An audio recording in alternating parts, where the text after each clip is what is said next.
Thank you. Thank you all dear masters, all dear friends. Thank you Neeta ma'am. तो अब हम थोड़ा ending की तरफ चल रहे हैं वाइटल बॉडी मेडिसिन का।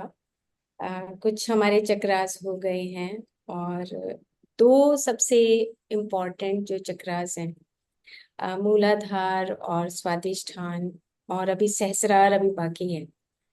तो ये चक्रास अभी हमारे बचे हैं।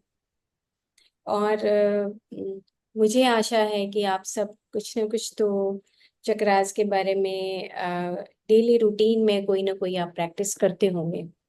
तो वो बार बार याद आने लगता है कि हमारे जो मेन जो हमारा भौतिक शरीर है, उसके पीछे के जो शरीर हैं वो ज्यादा काम करते हैं, बजाय कि भौतिक शरीर तो सिर्फ और सिर्फ रिप्रेजेंटेशन करता है। जो आपके अंदर है वो रिप्रेजेंट करता है। चलो एक ताजे उदाहरण से शुरू करते हैं। मैं अभी अ, थोड़ा सा लेट हो गई थी आने में, तो एक पेशेंट मेरे पास आया हुआ था इनफर्टिलिटी का। तो आप देखो कि वो जो पेशेंट है उसको 5 ईयर हो गए हैं शादी हुए, और उसको बेबी नहीं है।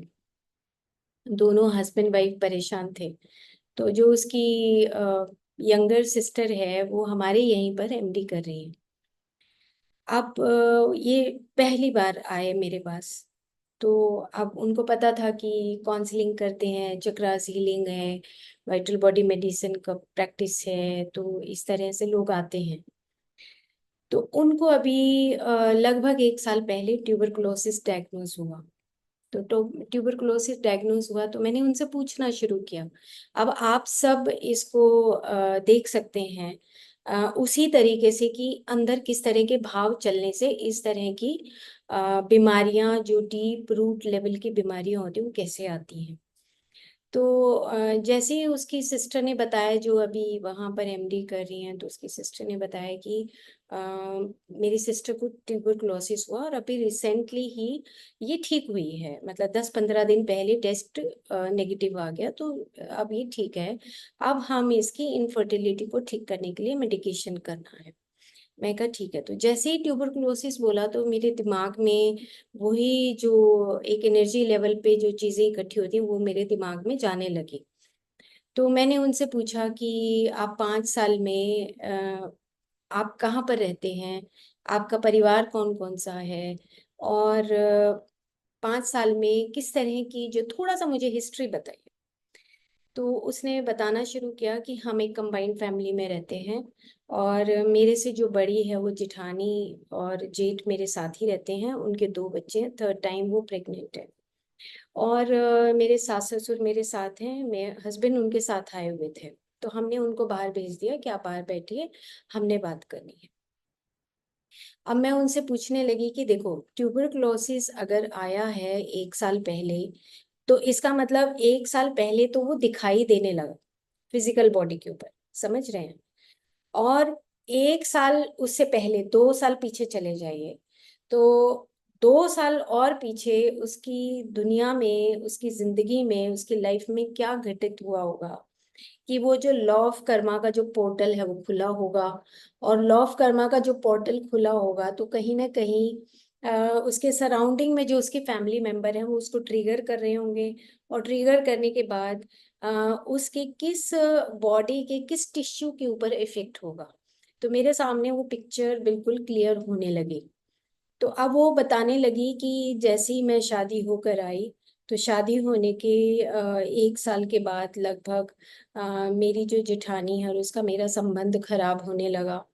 और मेरे को अंदर से जैसे वो होता है ना, कड़वाहट, कड़वाहट और गिल्ट। जैसे कि अब 1-2 साल हो गए, बेबी नहीं हुआ, तो वो गिल्ट आने लगा कि मेरे जेठानी को जो है दो, एक बच्चा है, दूसरा बच्चा भी हो गया। तो इस तरह का उसको गिल्ट आने लगा, और उसके अंदर ये आने लगा कि मेरे को कुछ नहीं देखना है, मैं देखना नहीं चाहती हूँ किसी को भी। तो इस तरीके से उसका जो एनर्जी लेवल था वो एनर्जी लेवल धीरे धीरे धीरे धीरे, वो एनर्जी के जो पैटर्न्स थे, जो नॉर्मल एक ह्यूमन बीइंग के जो पैटर्न्स होते हैं, वो पैटर्न्स उसके खराब होने लगे।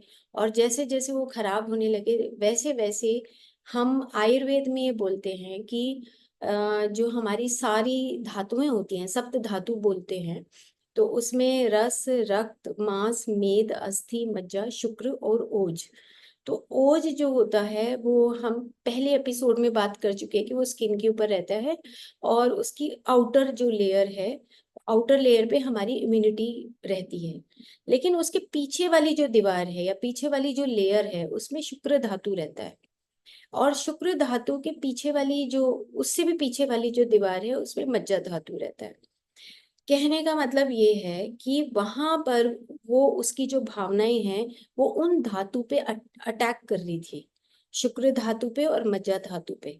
तो अकॉर्डिंग टू आयुर्वेदा इसको हम कहते हैं रिवर्स पैथोलॉजी में जाना, कि पहले एक अंदर की जो सबसे सूक्ष्म रूप में जो धातु है, वहां से लेके और धीरे धीरे धीरे धीरे सारी बॉडी के टिश्यूज के ऊपर उसका इफेक्ट आ जाना, जैसे बोन वीक हो जाना, लूज मोशन लगना, वजन घट जाना, खांसी आना, फेफड़ों में पानी भर जाना, ये सब ट्यूबरकुलोसिस के लक्षण है। लेकिन ये धीरे धीरे डेवलप होते हैं।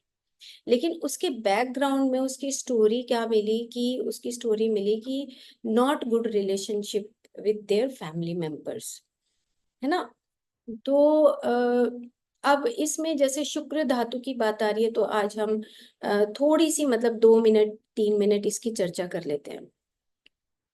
जैसे कि हम कोई भी खाना खाते हैं, तो जैसे हम कोई भी खाना खाएंगे तो हम जैसे हमने खाना खाया तो उसका रस बनता है ना। भोजन का अंत में रस बनेगा, और रस वो जो है रक्त में मिल जाएगा। तो रस, रक्त, रक्त मिल गया। रक्त मिलने के बाद फिर वो हमारी मस्कुलर जो सिस्टम है उसके अंदर वो धीरे धीरे जाएगा। अब आप शुक्र धातु तक आ रहे हैं, तो रस, रक्त, मांस मस्कुलर सिस्टम में जाएगा, उसके बाद वो फैट सिस्टम में जाएगा। But not in one day, not in 1 hour, उसको कई हफ्ते लगते हैं वहां तक उस सूक्ष्म स्तर पे जाने के लिए। उसका अपना वर्किंग है। तो वो अपनी वर्किंग करते करते वो सूक्ष्म रूप में जहां जहां जाएगा, रस, फिर रक्त, फिर मांस, फिर मेद, फिर अस्थि, फिर मज्जा, और फिर शुक्र। तो जो शुक्र बोला गया है वो बोला गया है कि जैसे ओवम है, जो स्पर्म्स हैं।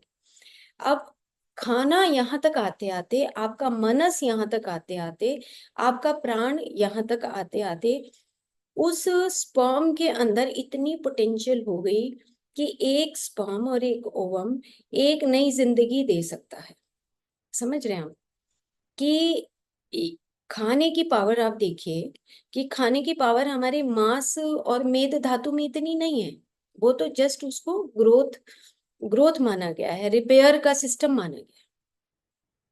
तो जब हम भोजन से, रस से और शुक्र धातु तक चलते हैं, तो शुक्र धातु का मतलब हो गया कि आपकी जितनी भी सेल्स जो फिर से जन्म ले रही हैं, एक मृत्यु में हो गया, एक जन्म हो गया, तो जो जन्म ले रही है वो शुक्र धातु है।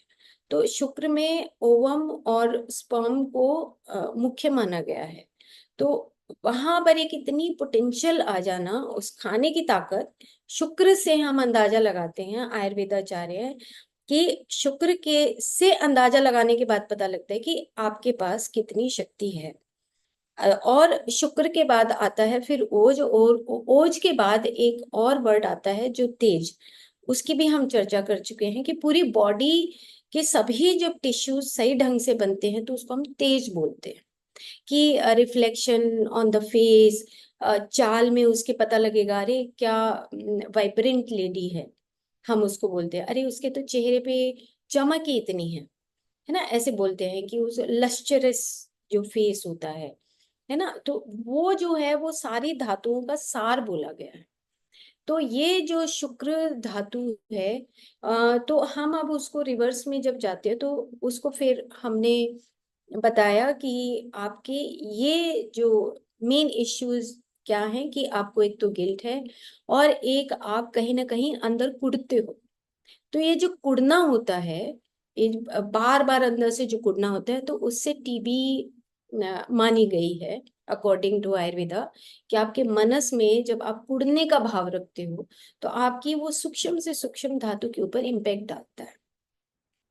तो इस तरीके से हमने फिर उसको समझाया, पूरा 1 घंटा हमने उसको काउंसलिंग किया और उसको बताया कि तो फिर से आ सकती है। ट्यूबरकुलोसिस एक ऐसी चीज है कि वो एक बार भी हो सकती है, 2 बार भी हो सकती है, 10 बार भी हो सकती है लाइफ में, क्योंकि वो आपकी मनस के साथ कनेक्टेड है। जैसे मान लो कि एक बॉडी है, एक दीवार है, एक अंदर से दीवार है और एक बाहर वाला साइड दीवार का है। तो जो बाहर वाला साइड है, वो बाहर वाले एरिया हम उसको माने कि प्राण में शरीर है, फिर हमारा एस्ट्रल बॉडी है, उसके बाहर हमारा मनस है। तो मनस और एस्ट्रल बॉडी उसका ज्यादा कनेक्टेड है आउटसाइडर एरिया पर, यानी कि ओज और शुक्र धातु आपके मनस से ज्यादा अफेक्ट होती हैं बजाय कि अंदर से। समझे आपकी जैसे 7 लेयर्स हैं, तो जो लास्ट वाली लेयर है जो वो शुक्र धातु है और ओज है, तो उसके दूसरी साइड जो साथ में दीवार पे लग रही है वो है आपकी प्राण शरीर और मन शरीर। तो उसका इम्पैक्ट ज्यादा आता है, इसलिए शुक्र धातु जल्दी डिस्ट्रॉय होता है बजाय कि पेट खराब होने के। तो लूज मोशन बाद में लगेंगे, पहले वो शुक्र धातु के ऊपर इफेक्ट आएगा। तो ये एक जनरल आयुर्वेद की थ्योरी है कि किस तरीके से आप अपना ओज और शुक्र धातु को, अगर आप अपना, आपका भोजन ठीक है, आपका मनस ठीक है, आपकी एस्ट्रल बॉडी ठीक है, तो आप ऑटोमेटिकली आपकी सारी जो टिश्यूज हैं वो सही ग्रोथ कर सकते हैं। चलो ये एक एग्जाम्पल, इसकी अब एक विचार जो आ रहे हैं, अब इन विचारों के साथ हम मूलाधार को और स्वादिष्ठान को जोड़ेंगे। तो अब हम छोटा सा पार्ट और समझते हैं कि जैसे हम बोलते हैं कि फिजिकल लेवल पे हम बोलते हैं कि ये नर्व्स होती हैं, हमारी नाड़ी तंत्र है ना, तो नाड़ियां होती हैं। तो हम भौतिक स्तर पे देखते हैं कि हमारी जो नर्वस सिस्टम है, नर्वस प्लेक्सिस है, जहाँ पर हमने चक्रास का, जैसे जो हमारा स्पाइनल कॉर्ड है, तो स्पाइनल कॉर्ड की बिल्कुल सराउंडिंग में जो जो ऑर्गन्स होते हैं वहीं पे हमारे नर्व प्लेक्सिस होते हैं। तो जो नर्वस जो प्लेक्सिस हैं, ये तो हो गया हमारा नर्वस प्लेक्सिस और नाड़ियां, जिसको हम हिंदी में नाड़ियां बोलते हैं। नाड़ियां हो गई जहां पर हमारी वात यानी कि जो वायु है, उसका बहाव माना गया है। वात मतलब कि उसका बहाव।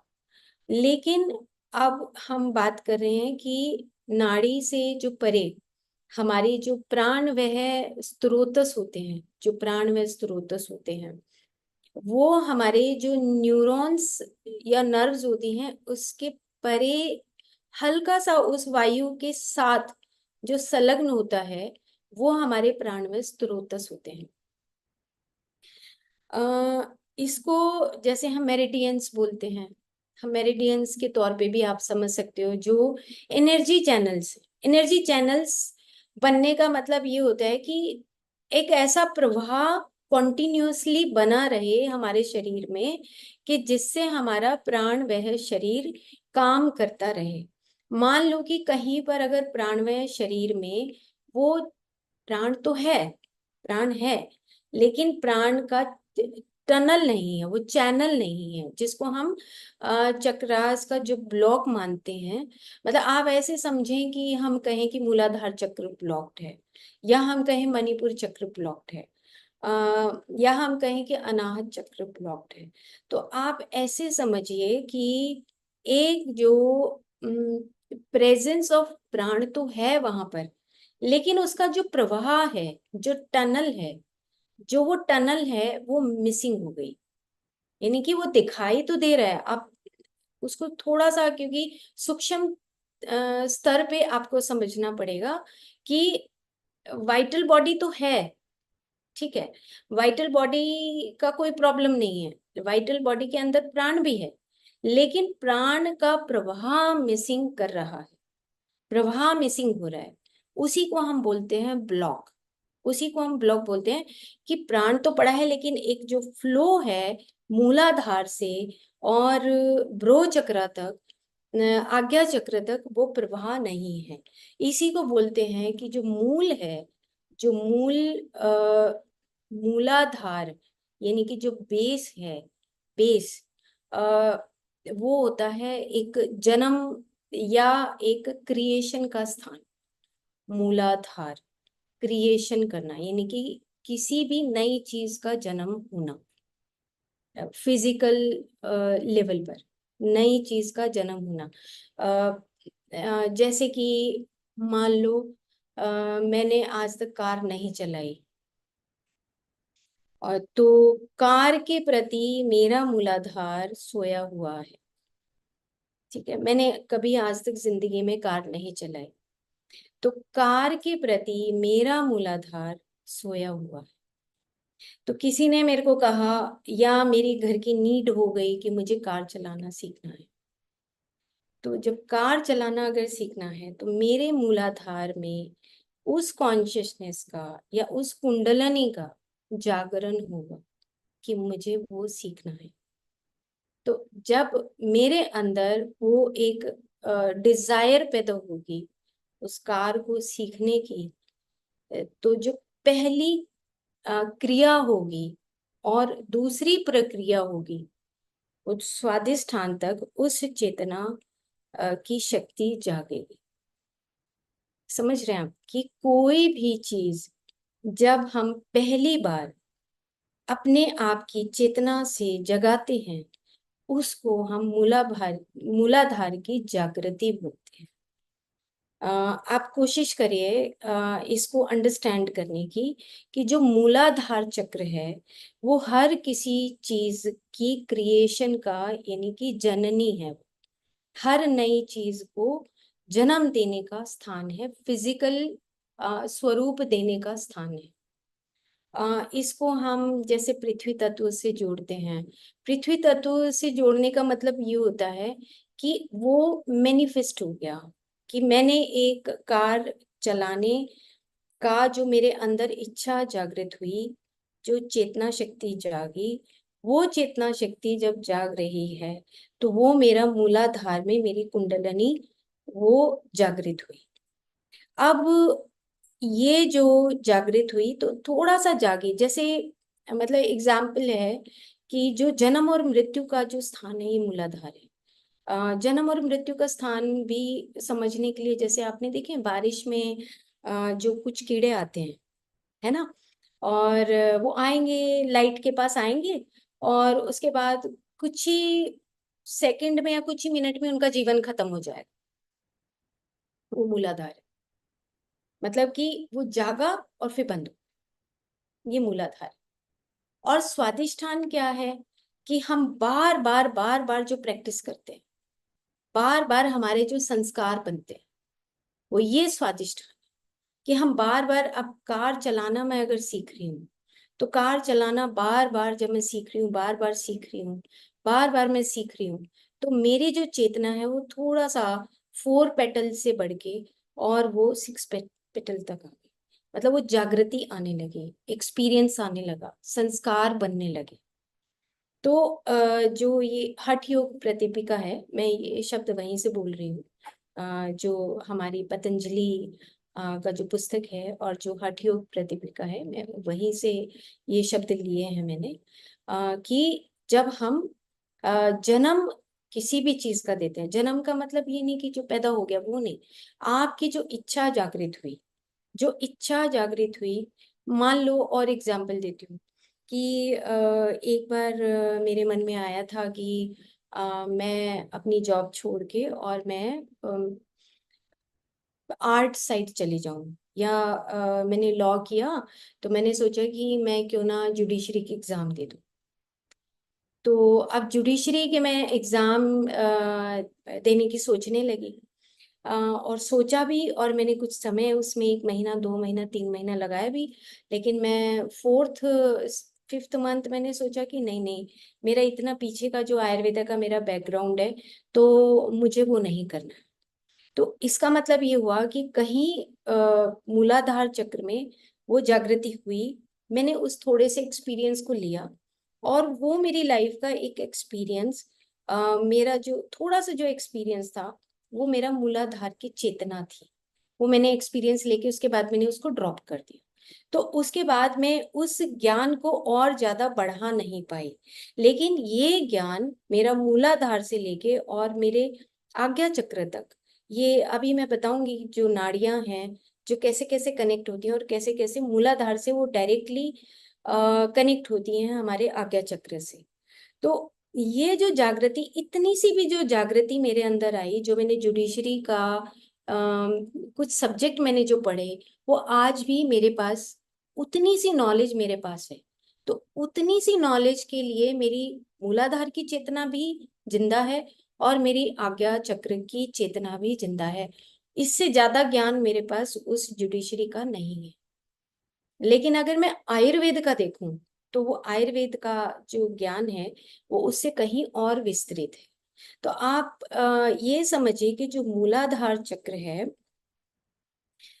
वो एक बेसिकली वो क्रिएशन का स्थान है, जागृति का स्थान है। जैसे आपको बताया कि जो कुछ कीड़े हैं जो बारिश में कुछ सेकंड जिंदा रहते हैं, कुछ कीड़े हैं उनके अंदर जो चेतना है, हम कहीं फिजिकल बॉडी की बात नहीं कर रहे हैं, हम उसके अंदर जो चेतना है उसकी बात कर रहे हैं कि वो कुछ सेकंड के लिए जिंदा है, उसके बाद वो खत्म हो गए। इसी तरीके से फिर कुछ और कीड़े हैं जो कुछ और दिनों तक जिंदा रहते हैं, जैसे मच्छर है, मक्खी है और इंसेक्ट हैं, वो कुछ दिनों तक जिंदा रहते हैं।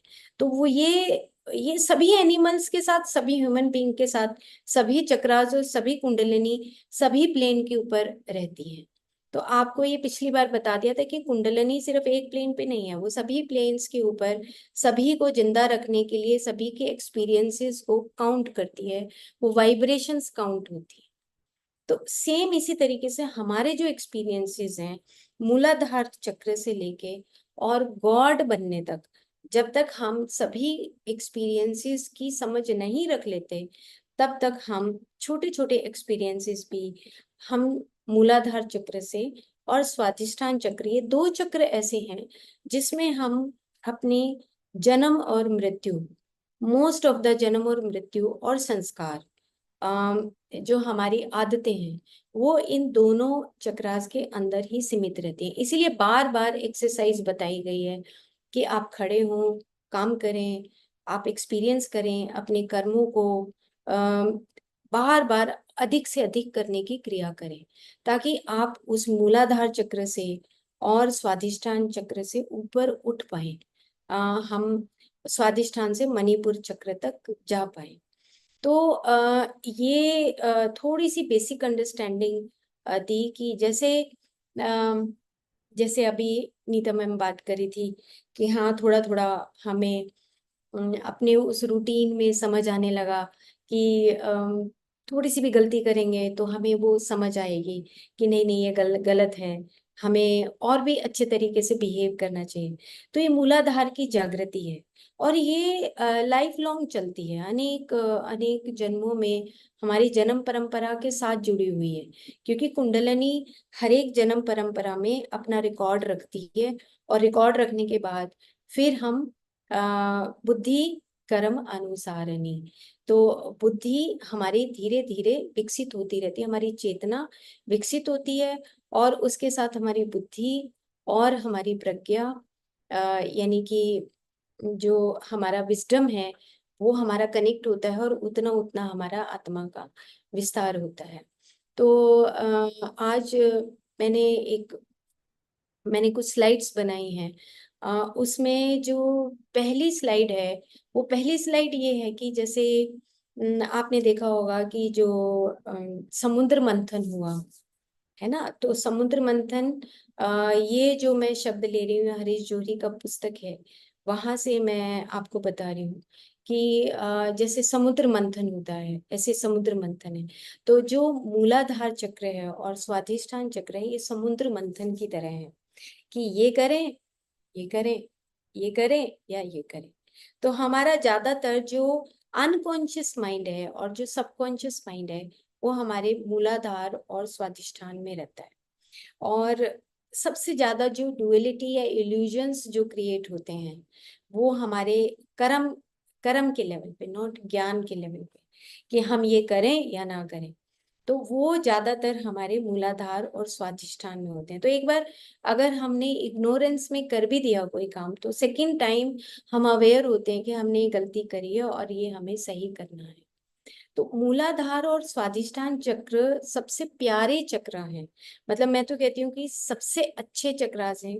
क्यों? क्योंकि इनका डायरेक्ट कम्युनिकेशन, अगर हम अब आगे जो नाड़ी पढ़ेंगे तो हम ये देखेंगे इनका डायरेक्ट कम्युनिकेशन हमारे भ्रू चक्र से, बिंदु चक्र से होता है। और बार बार कुंडलिनी ऊपर उठने की कोशिश करती है, और फिर हम जब कुछ प्रयास करते हैं और उसके बाद फिर हम छोड़ देते हैं प्रयास, तो वो फिर से कुंडलिनी सो जाती है। तो कुंडलिनी कोई ये चीज नहीं है कि एक बार जागृत हो गई जिंदा हो गई, नहीं, वो हर चीज के लिए अलग अलग कुंडलिनी है। आपको ये समझना पड़ेगा कि जो कुंडलिनी है, फोहट है और प्राण है, तीन तरह की जो हमारी सोलर एनर्जीज हैं, वो तीन तरीके से काम करती हैं। तो कुंडलिनी और जो प्राण है वो कॉम्बिनेशन में काम करता है, और जो फोहट है वो कॉस्मिक एनर्जी के तौर पे वो काम करता है। एक्सचेंज भी होता है, फोहट में एक्सचेंज होता है, जैसे एक एनर्जी दूसरी एनर्जी में चेंज हो जाती है। तो मैं अब कुछ आपको स्लाइड्स दिखाती हूँ, उसके माध्यम से थोड़ा सा और हम एलोबरेट करते हैं, क्योंकि थोड़ा सा ये जो पोर्शन है ये आपको, अगर आप पिक्चर देखेंगे और बीच में हम उसको स्टॉप भी कर लेंगे, तो ये जो बुक है, हरीश जौहरी की बुक है धन्वंतरी, इसमें आप देखें कि ये जो समुद्र मंथन हो रहा है ना, एक तरफ देवता है और एक तरफ दानव है। तो अब आप ये देखिए कि ये हमारी सबकॉन्शियस लेवल पे हमेशा चलता रहता है। अनकॉन्शियस लेवल वो है, अभी हम जागे नहीं।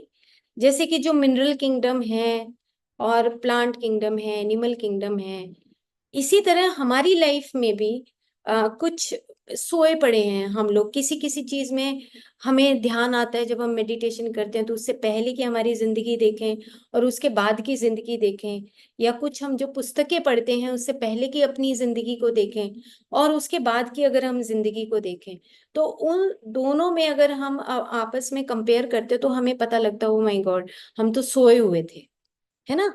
तो वो जो सोए हुए वर्ड यूज करते हैं वो हम अनकॉन्शियस या हम मूलाधार चक्र की बात करते हैं। तो ये जो समुद्र मंथन है, ये हमारे अंदर ही जो हमारा जो स्पाइनल कॉर्ड है, उन उस स्पाइनल कॉर्ड के अंदर जो हमारी नाड़ियां हैं वो समुद्र मंथन करती हैं। और अगर हमने उस नाड़ियों का, अगर हमें बैलेंस नहीं आता, तो हम उस जो सुषुम्ना है, जो उसके अंदर वज्रनी है, ये हम इन नाड़ियों को, हम इनके प्रवाह को खो देते हैं। जैसे कि मतलब मैंने बताया कि प्राण तो है, ओके, लेकिन प्राण का प्रवाह नहीं है मूलाधार से सहस्रार तक या मूलाधार से आज्ञा चक्र तक। वो जो प्रवाह है, वो प्रवाह अगर खत्म होने लगे, तब हमारे चक्रास ऑटोमेटिकली एक दूसरे से डिस्कनेक्ट होते हैं। इसलिए मेडिटेशन या ब्रीदिंग एक्सरसाइजेस या जो प्राणायाम है ये बहुत इम्पोर्टेंट है, ताकि हम अपने प्राण को प्रवाहित कर सकें मूलाधार से लेके सहस्रार तक। तो इसमें तीन तरह की ग्रंथि बताई है। ग्रंथि को आप सिंपल ऐसे समझिए कि एक नोट है। जैसे कि जो पहली जो ग्रंथि है वो, इसको ब्रह्म ग्रंथि बोलते हैं। ब्रह्म मतलब कि जगाना, जन्म देना नई नई चीजों को। कॉन्शियसनेस तो कॉन्शियसनेस है, वो चेतना है, लेकिन कुछ चीजों में हमारी चेतना जैसे सोई हुई है। जैसे मैं अभी एग्जाम्पल दिया कि मैं गाड़ी चलाना नहीं जानती, तो उसमें मेरी चेतना सोई हुई है, आप ऐसे समझे। तो उस ये जो ग्रंथि है इसको तो ये जो ब्रह्म ग्रंथि है, एक इसमें मेरे को एक चीज और याद आई कि जैसे मैंने आपको एग्जाम्पल दिया था कि जैसे बारिश में कुछ जो वो पंख वाले कीड़े होते हैं, और या तितली को आप देखेंगे या कुछ कीड़ों को देखेंगे, तो ना वो जैसे आप उनको छेड़ेंगे, आप उनके नजदीक जाएंगे, वो ना कहीं कहीं छुप जाते हैं नीचे की तरफ। तो आप मूलाधार चक्र सूत्र को ऐसे भी याद रख सकते हैं कि जैसे ही कोई कॉकरोच आता है, कोई कीड़ा आता है, तो वो ना हमारे बेड के उस पैर के नीचे छुप जाएगा, कहीं टेबल के पैर के नीचे छुप जाएगा, कुर्सी के नीचे छुप जाएगा। तो फियर जो है ना, वो पहला इंस्टिंक्ट होता है जब हम किसी भी चीज में जागते हैं, जन्म लेते हैं। तो पहला जो इनसिक्योरिटी और फियर और अपने आप को और जैसे और ज्यादा बार बार ट्रायल करना, बार बार प्रैक्टिस करने से हम उन एक्सपीरियंसेस को लेना चाहते हैं। तो पहली जब ये ब्रह्म ग्रंथि खुलती है, तो इसके अंदर जो है हमारी फियर, इनसिक्योरिटी और limited perspective on off life, मतलब कि उसमें हमारी लिमिटेशन है। एक हमारा लाइफ स्पैन लिमिटेड है, हमारी जो ख्वाहिशें लिमिटेड हैं। तो ये हर एक हमारे डिजायर के साथ मूलाधार चक्र अटैच्ड है, और हर एक मूलाधार चक्र के साथ हमारी कुंडलिनी भी कनेक्टेड है। तो ब्रह्म ग्रंथि का मतलब सिंपल इतना समझे कि आप जिस जिस चीज के लिए आप जाग रहे हैं, वहां वहां आपकी वो ब्रह्म ग्रंथि या वो नोट खुल रही है। आप उस कॉन्शियसनेस को एक्सपैंड कर रहे हैं। कॉन्शियसनेस को एक्सपैंड करने का मतलब बहुत गहरा है। मतलब वैसे एक्सपेंशन ऑफ कॉन्शियसनेस कोई वर्ड नहीं होता, अगर रियल सेंस में देखा जाए। कॉन्शियसनेस अपने आप में कंप्लीट है, लेकिन कॉन्शियसनेस वो है जहाँ पे आपका मनस सोया हुआ है और वो कन्वर्जन हो रहा है आपकी कॉन्शियसनेस के साथ। अ, उसको आप जगा के और कॉन्शियसनेस में ही बदल रहे हैं, उसी को हम एक्सपेंशन ऑफ कॉन्शियसनेस बोलते हैं। तो हम हर वो एक्सपीरियंस लें जो हमने नहीं लिया है, चाहे हम थोड़ा ही लें, लेकिन हमें हर एक्सपीरियंस, जैसे कई बार हम कहते हैं कि अरे हमारा तो ध्यान करना ही जरूरी है, कोई गेस्ट आएंगे तो हमें उनको अटेंड ही नहीं करना।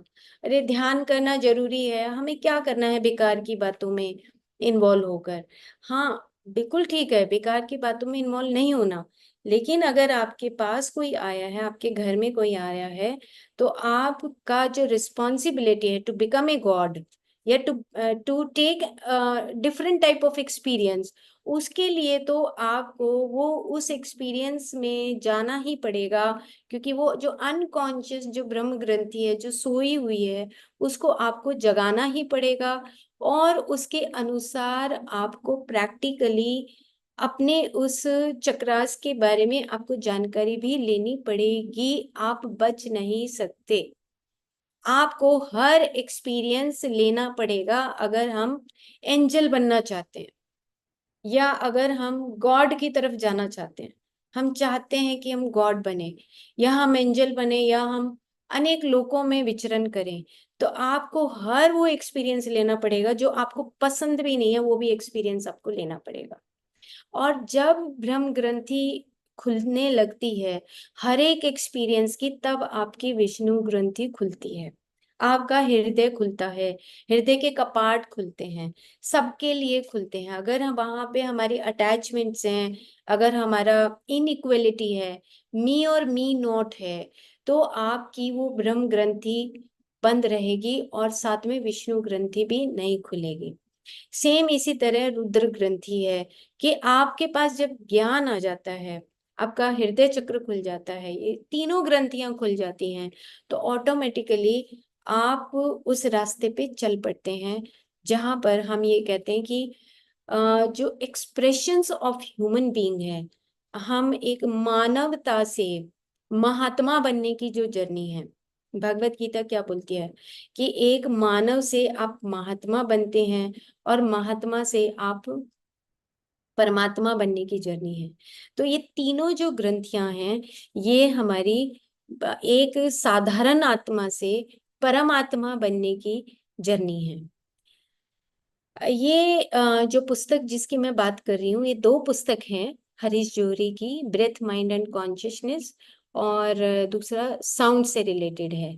जैसे कि अब साउंड की जब बात करते हैं, तो ये जो नाड़ियां होती हैं, जो चैनल्स हैं हमारी, जो हमने बोला कि अगर वो प्राण तो है, लेकिन अगर प्राण का प्रवाह नहीं है मूलाधार से सहस्रार तक, तो ये जो साउंड आ रही है, जो साउंड है, लम, है ना, वम, ना, हम, यम, ये जो साउंड्स हैं, ये साउंड्स ऑटोमेटिकली हमारी अंदर जनरेट होती हैं। मैंने एक साउंड अपनी लाइफ में प्रैक्टिकली जो साउंडेटिकली महसूस करती हूँ कि वो ऑटोमेटिकली आती है, हम की साउंड ऑटोमेटिकली आती है, कि जब हम मेडिटेट करते हैं डीपर लेवल पे, तो ये साउंड जनरेट होती है। तीन तरह के बदलाव आते हैं जब हम मेडिटेट करते हैं। एक तो होता है लाइट। लाइट होता है कि आपको किस तरह की आपकी कलरफुल लाइट है। और एक होता है आपकी वॉइसेस होती हैं। जो वॉइस है एक कलर है, मतलब एक रोशनी हो गया, एक कलर हो गया, एक साउंड हो गया।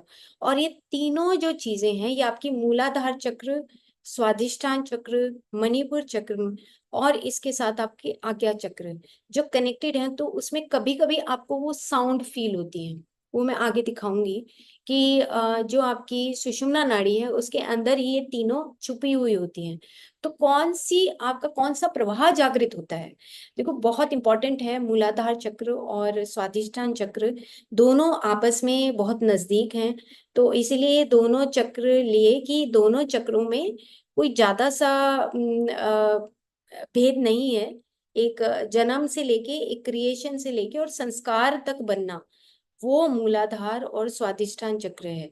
लेकिन अगर हम उसको एनर्जी लेवल पे, अब आप अपनी एनर्जी को महसूस करना कि जब मैं किसी से बात करती हूँ, किसी को खाना देती हूँ, अपनी डेली रूटीन में मैं प्रैक्टिस करती हूँ, तो आप अपनी वॉइस से भी कनेक्ट कर सकते हैं। आप, आपकी साउंड कौन सी चल रही है, आपका साउंड किस तरह का आ रहा है, आपका अपना ऑथोरिटेटिव लैंग्वेज है या प्यार की लैंग्वेज है या थोड़ा सुपरफिशियली ड्रामे वाली लैंग्वेज है, ये सारी आपकी चक्रास एनर्जी के साथ जुड़ी हुई हैं।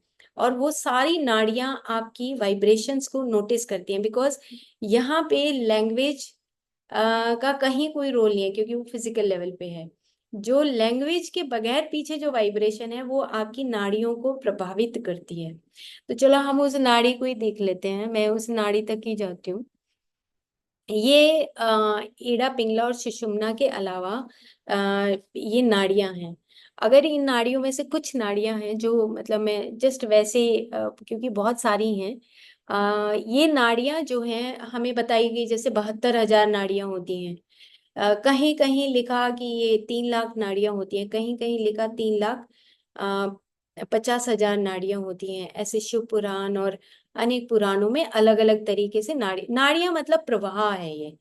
तो आप जितना आपकी जो विष्णु ग्रंथि खुली होगी, जितनी आपकी ब्रह्म ग्रंथि खुली होगी, जितनी आपकी रुद्र ग्रंथि खुलेगी, उतना ही प्रवाह आपका बढ़ जाएगा।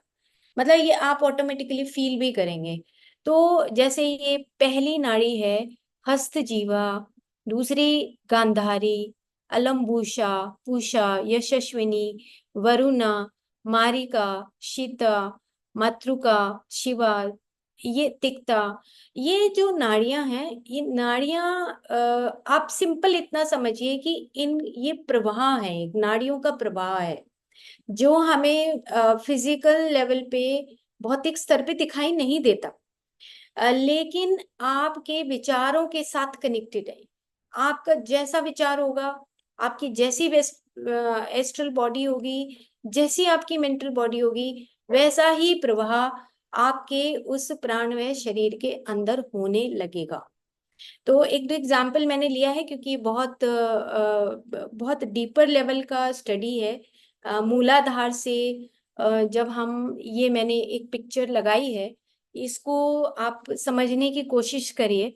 थोड़ा सा गहरी है ये पिक्चर, लेकिन आप डेली रूटीन में जब अपनी भावनाओं में जब बहेंगे, तो ऑटोमेटिकली आपको ये बात समझ आएगी कि जैसे आप ये पहली पिक्चर जो आप देख रहे हैं मूलाधार चक्र की, 4 पेटल्स हैं और इसमें सबसे पहले आप देख रहे हैं सुषुम्ना, और फिर है वज्रा नाड़ी नाड़ी, उसके बाद है चित्रिनी, और उसके बाद है ब्रह्मनाड़ी। ब्रह्मनाड़ी का मतलब तो अब आप ब्रह्म का मतलब तो समझ ही गए कि ये हमेशा बहती रहती है।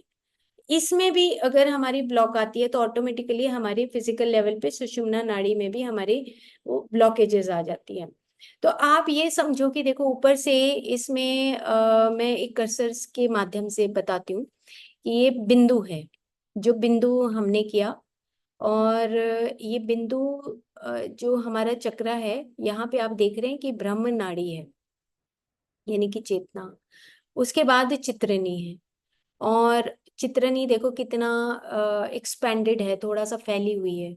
उसके बाद आप देखो वज्र नाड़ी है, तो ये जो वज्र नाड़ी है, और उसके बाद है सुषुम्ना नाड़ी।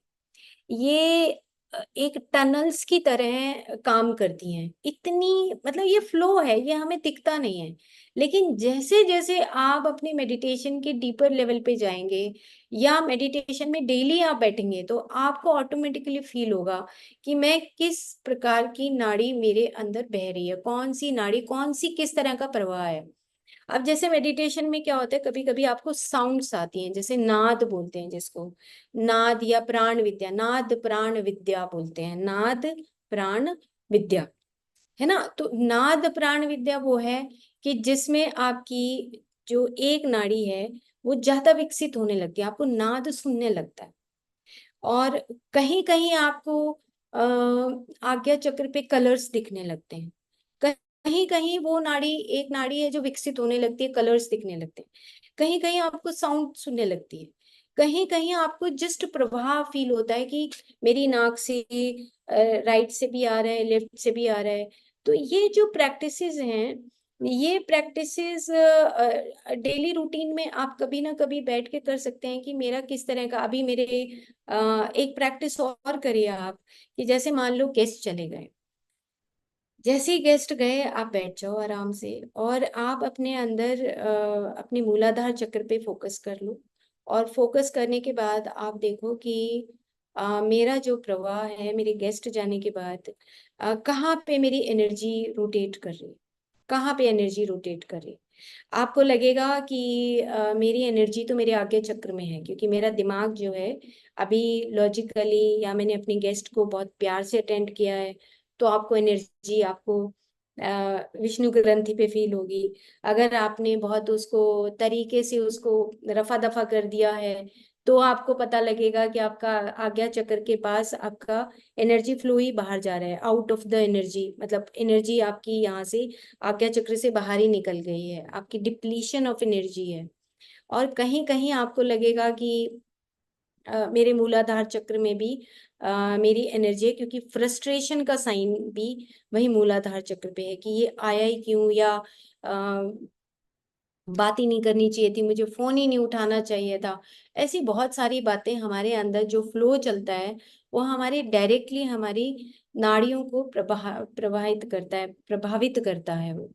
तो ये अब आप देखिए कि इसमें जो नाड़ी है हमारी, ये 3 नाड़ियां हमारी सुषुम्ना के अंदर रहती हैं, और ये नाड़ियां ही हमारा मेन रोल प्ले करती हैं जब हम इम्बैलेंस होते हैं। तो अब इसी के ऊपर हमें प्रैक्टिस करनी है। ये आपके मूलाधार चक्र को भी ओपन करेगा, और आपके स्वादिष्ठान को भी ओपन करेगा, और आपके मणिपुर के ईगोइक, जो आपका ईगो का सेंटर है, उसको भी ओपन करेगा। सारे चक्रास को जोड़ने के लिए आपकी जस्ट आप साउंड भी बोल सकते हैं इसमें, जैसे लम, वम, ये साउंड आप ऑटोमेटिकली रम, हम, ये यम, ये जो साउंड्स हैं ये ऑटोमेटिकली क्रिएट होते हैं, लेकिन आप बोल भी सकते हो इन साउंड्स को। और यही साउंड आपकी नॉर्मल रूटीन में, लैंग्वेज में भी आपको खुद महसूस होने लगेगा कि आज मैं अपने गेस्ट के साथ कैसा था, आज मैं अपने ऑफिस में कैसा था, आज मैं अपने फैमिली मेंबर्स के साथ कैसा था। तो ये जो साउंड्स हैं तो ये मेडिटेशन के साउंड, लेकिन आपकी साउंड में ही पता लग जाएगा कि आप किस तरह का बिहेवियर आप दूसरों के साथ करते हैं।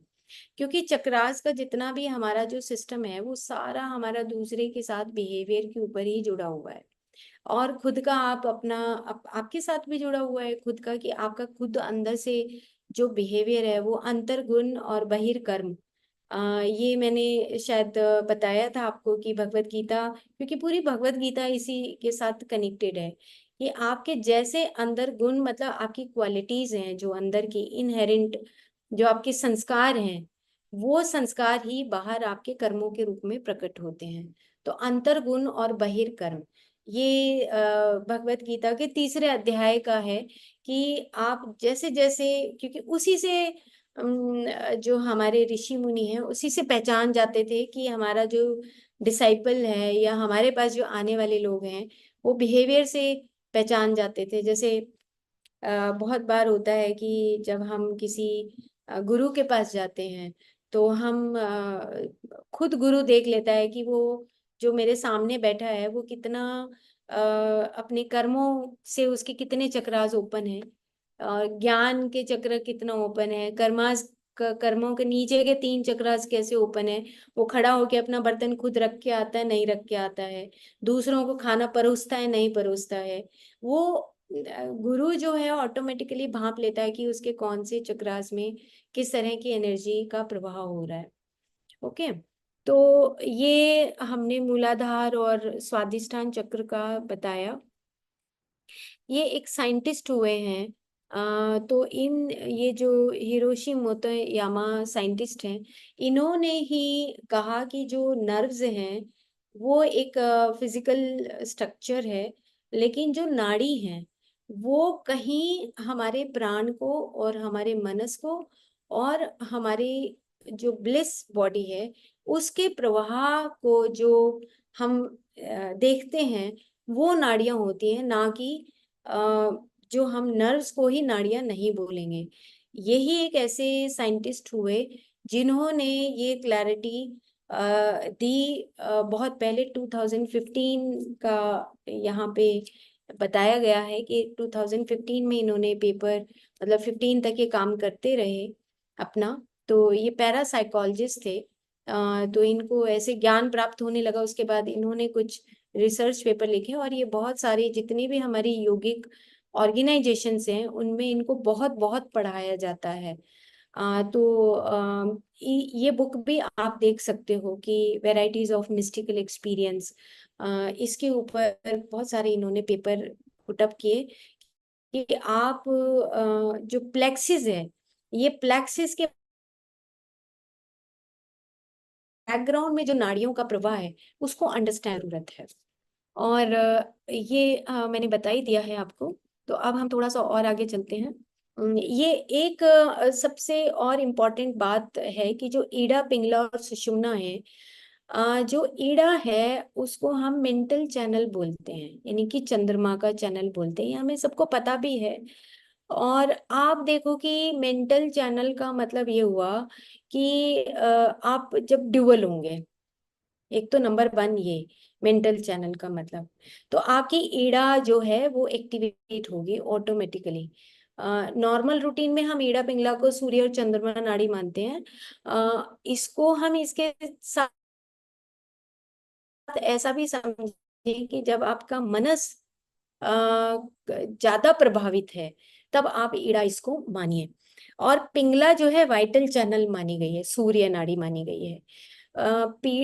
पिंगला को हम वाइटल चैनल का मतलब है कि जैसे ही आप जागृत होंगे, नहीं मुझे वॉक करनी है, नहीं मुझे खड़े होके काम करना है, नहीं मेरी ये इच्छा है कि मैं इस काम को, एक नए एक्सपीरियंस को करना चाहती हूँ। जैसे मैंने अभी एक नया चार्ज लिया है, वो है मेरे पास ड्रग टेस्टिंग लैब का, तो मेरे को 1 महीने से ही मेरे पास आया है।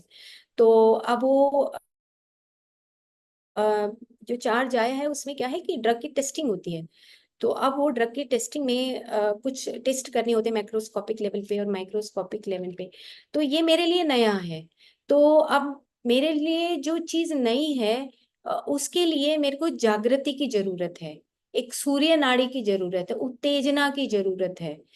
तो वो जो उत्तेजना है वो मेरी पिंगला नाड़ी, मतलब कि मेरी पिंगला नाड़ी ऑटोमेटिकली एक्टिवेट होगी, मेरी वाइटल चैनल है। और जो सुषुम्ना है वो स्पिरिचुअल चैनल है। स्पिरिचुअल चैनल का मतलब आप ये समझ लीजिए कि when you are balanced, when you are balanced का मतलब कि आप हमेशा मम आत्मा सर्वभूत आत्मा, फिर से वही लाइन आती है बार बार कि आप अगर मम आत्मा सर्वभूत आत्मा है तो आपकी स्पिरिचुअल चैनल ऑटोमेटिकली फ्लो करेगी। मतलब कोई दुनिया की ताकत हिला नहीं सकती आपकी स्पिरिचुअल चैनल को, यानी कि सुषुम्ना को। आपने इक्वलिटी सीख ली, आपने किसी भी व्यक्ति के अंदर, किसी भी जानवर के अंदर उस आत्मा को देखना शुरू कर दिया, आपका स्पिरिचुअल चैनल ही फ्लो करेगा। कोई और दूसरी चैनल्स आ ही नहीं सकती, ब्लॉक हो ही नहीं सकता। एक नेचुरल प्रोसेस है। तो ठीक है, आई थिंक अच्छा। अच्छा, ये एक बहुत इम्पोर्टेंट है।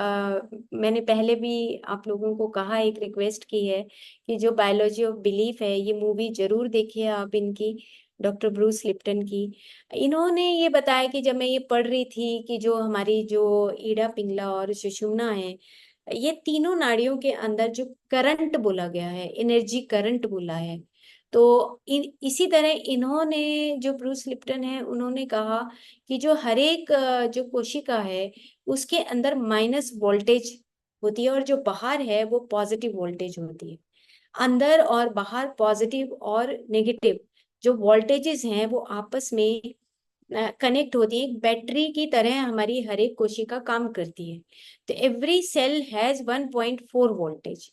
मतलब हमारे अंदर एक ऐसी जागृति है, वो हमेशा हमारे पास रहती है। कैसा वोल्टेज है? 1.4 वोल्टेज होता है। तो अगर हमारी 50 ट्रिलियन सेल्स हैं तो हमारी 1.4 voltage is 700 trillion voltage of electricity हमारी बॉडी में रहती है। ये इसीलिए हमें कभी भी निराश नहीं होना कि अरे हम बीमार हो गए तो हम तो ठीक ही नहीं हो सकते, हम बीमार हो गए या हमें कोई ऐसी बीमारी आ गई तो हम ठीक नहीं हो सकते। तो हमेशा हमारी कोशिकाओं के अंदर ये एक इलेक्ट्रिसिटी रहती है, करंट रहता है, एक एनर्जी फ्लो रहता है, जिसको इन्होंने बाद में फिर कहा कि you can focus this energy called ची और वाइटल एनर्जी और प्राण। ऐसे you can use the energy, that energy for healing. तो आप अपनी हीलिंग के लिए इस एनर्जी को यूज कर सकते हो। नेक्स्ट उन्होंने क्या कहा कि मतलब ब्रूस लिप्टन बहुत अच्छे तरीके से कहते हैं कि language has design to hide feelings. तो आप कोशिश करिए कि एक प्रैक्टिस मूलाधार और स्वादिष्ठान की जो हमने बहुत पहले भी चर्चा की थी कि मौन धारण करके अपने एक्सप्रेशंस करिए।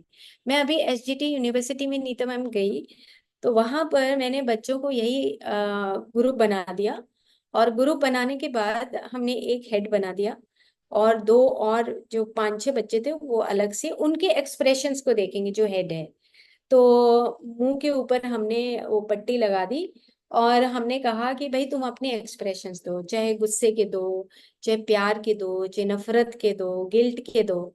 तो बच्चों को ये प्रैक्टिस करवाई कि तुम वाइटल एनर्जी को कैसे पहचान सकते हो, ये विदाउट लैंग्वेज आप बॉडी के अंदर जो एनर्जीज हैं उसके फ्लो को कैसे पहचान सकते हो।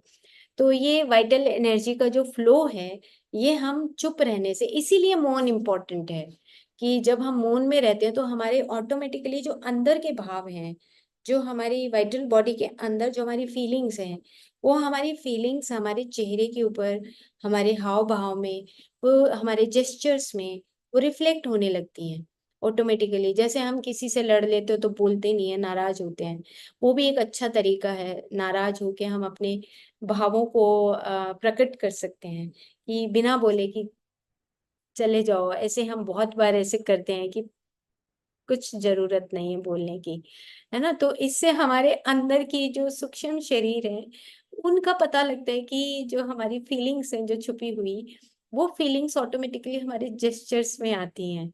तो ये मैंने इसलिए इम्पोर्टेंट समझा कि आप इस पिक्चर को, बायोलॉजी ऑफ बिलीफ को जरूर देखिए। बार बार देखेंगे तो वो बहुत सुंदर पिक्चर है और बहुत इजी है। वो आप देख सकते हैं यूट्यूब के ऊपर। ये जैसे मैंने कुछ एक दो एग्जाम्पल लिखे आप सबके लिए कि जैसे गांधारी जो है वो flows from corner of the left eye to the left big toe.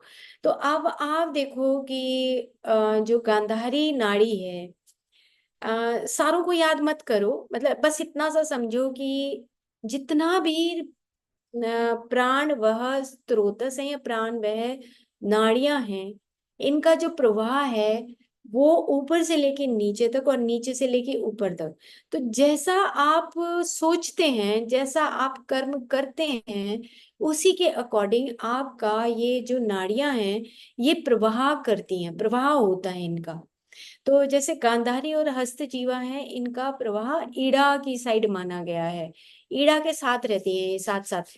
तो कभी मौका मिलेगा तो इनको डिटेल में जरूर बताएंगे, नहीं तो अभी अभी हम चक्रास से रिलेटेड है तो हम नाड़ियों में ज्यादा नहीं डीपर लेवल पे जाएंगे।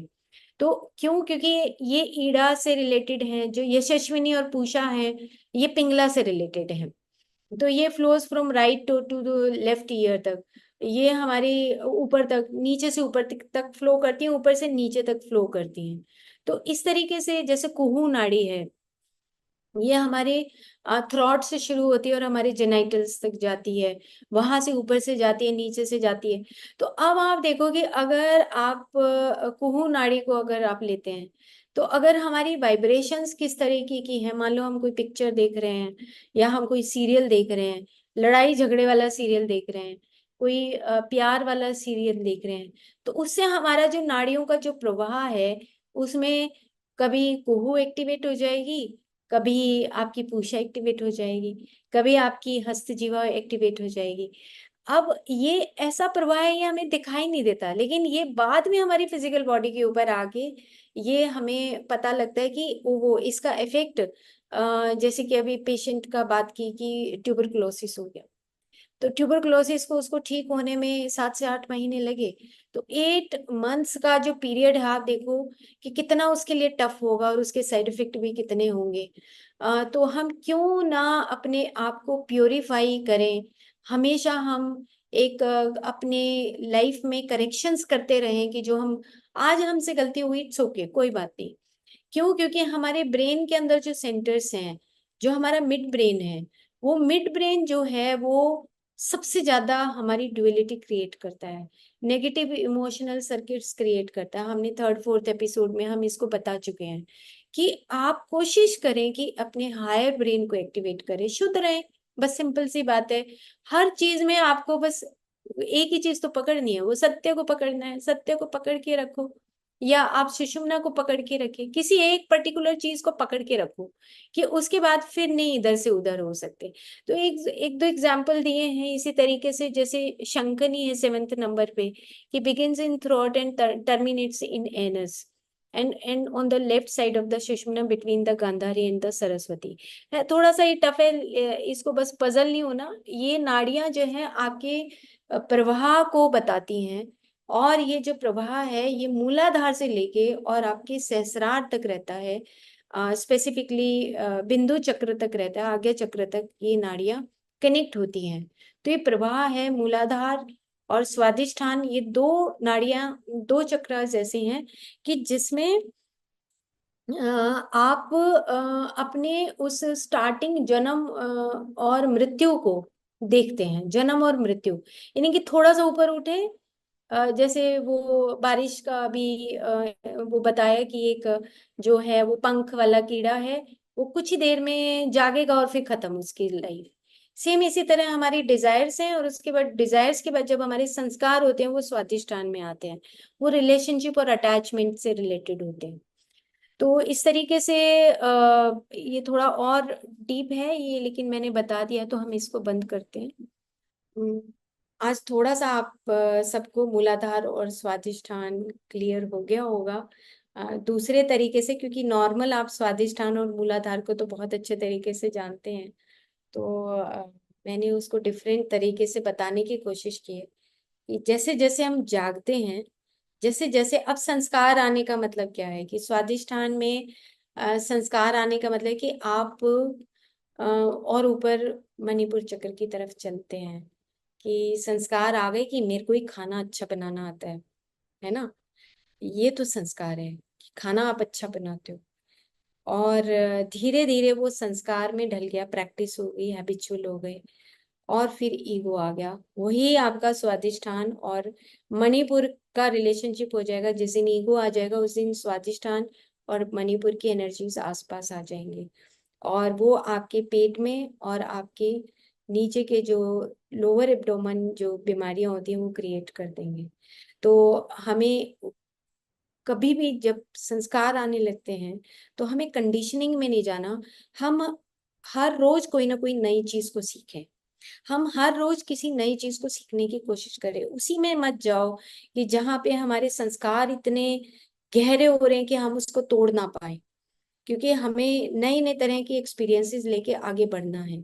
इस मनुष्य से भी हमें आगे और आगे बढ़ के हमें और नई नई सूक्ष्म शरीरों को लेना है, भौतिक शरीर को छोड़ना भी है। तो उसी हिसाब से हमें इन चक्रास का यूज करना है, वो एनर्जी को समझना है। ओके। ओके। Thank you.